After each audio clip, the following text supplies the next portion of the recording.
So there is another station on factoring. If you'd like some help with factoring, please view that example as well.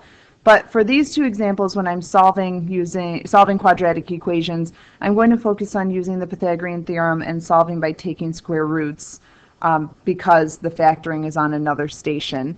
However, you might not know that to start with. When I look at number 10, I do see an x squared and an x though, so I'm going to take everything and move it to the same side. So I will add the 1 to move it over to the left. And because you may not know that you can't factor, you could try and say what adds to be -6 and multiplies to be 1. This is a trinomial and the leading coefficient is 1.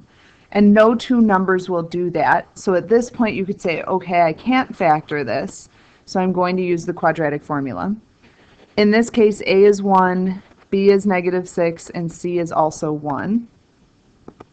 So if I go to set up the quadratic formula, I know x equals the opposite of b, so -6 will become +6, plus or minus the square root of -6 squared, and you can write -6 squared in parentheses, or you can square it in your head and say 36, minus 4 times a, which is 1, times c, which is 1, all over 2 times a, which is 1.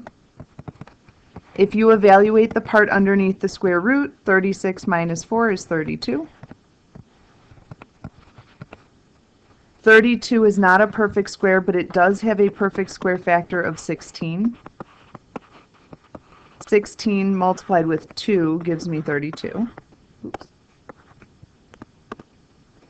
If I take the square root of 16, I get 4, so it comes outside of the square root.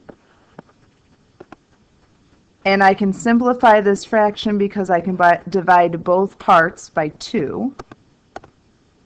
6 divided by 2 will give me 3. 4 divided by 2 will give me 2 root 2.